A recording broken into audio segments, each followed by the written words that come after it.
later when we go out. GP030057, Master of Science in Applied Math.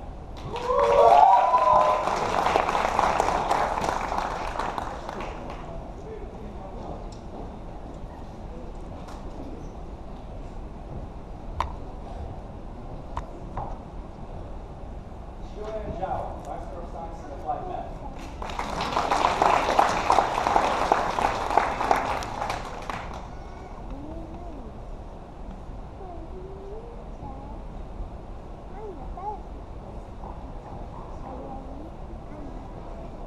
So next we'll move to the PhD students in Applied Math. I'm going to probably say over one, like 7 minutes or 2 or more. All my jokes have been taken away. I wanted to say that I don't give usual talks less than 50-40 minutes, more than ruin my joke. But I want to make an exception today. I really should have asked you. I want to tell what is applied math, and that the math is not finite, it's infinite. First ruin my joke, so yeah, I guess I wanted to tell about the PhD. Getting a PhD is something very special. So those 3 letters are an achievement. I mean, a big achievement. It's a big jump to get those 3 letters, and they're hard to get. And I personally want to congratulate our PhDs. And in applied math, it's even harder. And in fact, talking about IQ, which I have a different suggestion when people are asking me, well, you have a PhD in applied math, that must be, you must be smart. And actually, yes. Yes, I'm smart, and there is a graph. If you Google it, you will see a graph, IQ versus profession. And a lot of it is very, very, very hard.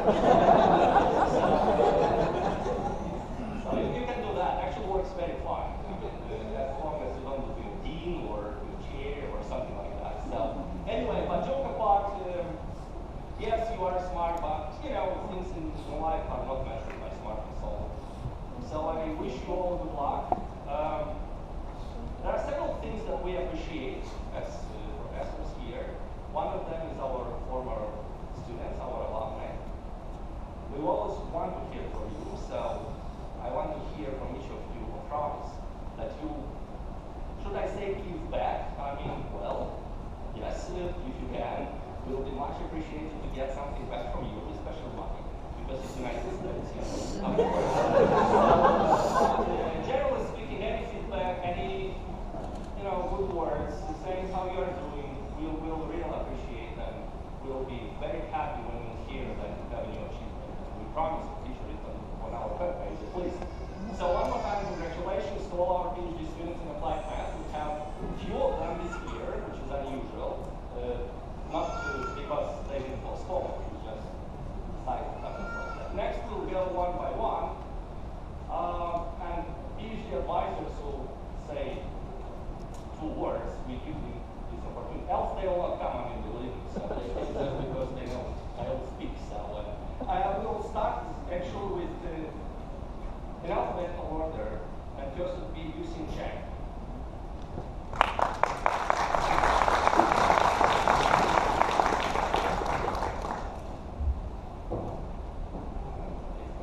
I think I know your name.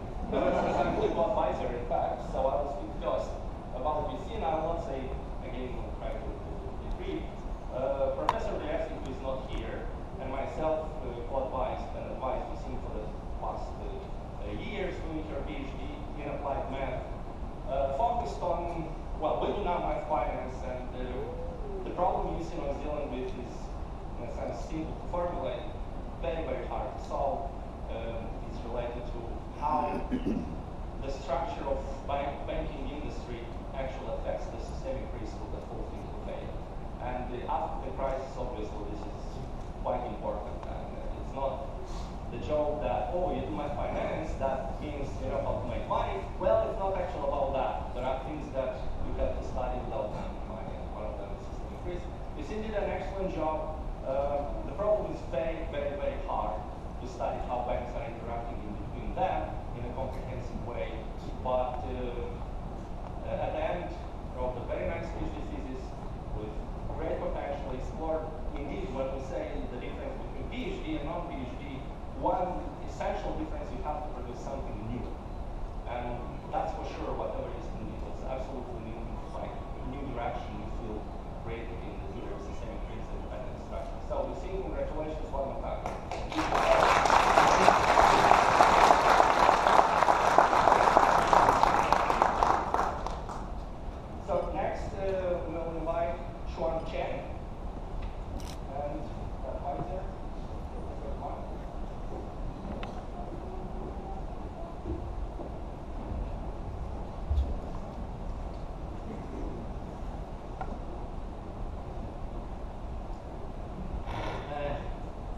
Johnson is finishing PhD and thank you for him, and also for his mother here. Chen has finished two papers already, and one paper submitted. His work is on mathematical modeling with type of data. Now you know we now talk about data, big data. And he has been using that data to help us to make decisions under uncertainty. And the uncertainty is modeled not only by Gaussian noise, but by non-Gaussian noise. That means this noise involves non-local interactions, non-random interactions, or so-called heavy tail. Now, in my time, when we do applied math, what we say the mathematical problem, we get an equation, we do analysis, we try to prove a theorem, publish it. Now, in the time of 2010, and what they're going to do is to take an equation from somebody else and develop a numerical code very fast. And often show a movie. So applied math is changing fast, and IIT's applied math is fast. Lecture എടുക്കാൻ ഇഷ്ടമാണ്. That is the situation very quick, and Johnson is in that trend. Congratulations.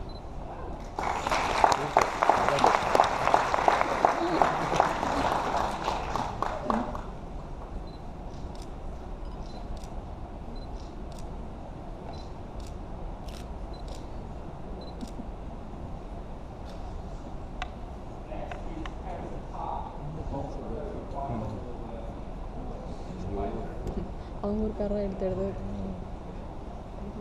And it has to hide. It's not advised by myself and Professor Solomon Lee on the other side of Capricorn. So high is using numerical simulation to try to understand the so-called. Okay, okay. Now this is a National Science Foundation support, and this in the second week of June in our department. It's called the non-local dynamics, and Hansen, Xiaofan Li, and I are involved in that event. Now, what Hansen is doing is to develop a fast algorithm to solve problems that are not amenable to the usual numerical simulation. Because this problem involves not only high infinite dimensions, but also involve non-locality and uncertainty. Now, what Professor Lee and come up with is a fast algorithm. That's much faster than what we expect, if you expect. Now, you probably know that we already have quantum computing. IBM has a prototype quantum computing for commercial use. You can also saw that use. So, very fast. I don't know what happened to myself, only we have a quantum chip in there. But it's going to be very fast. But with the increasing computing power and speed with quantum computing, our demand for fast computing is also increasing fast. So even with quantum computing, we mathematicians will still need a fast algorithm, and Hansen High is doing that, and he's doing well. Congratulations.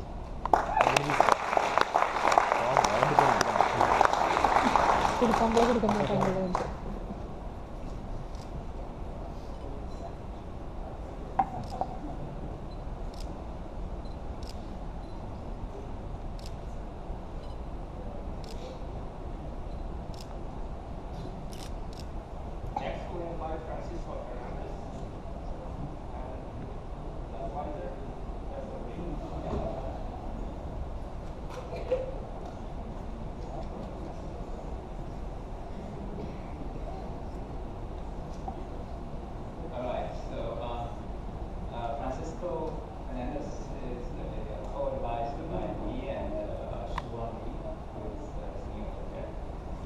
So he came from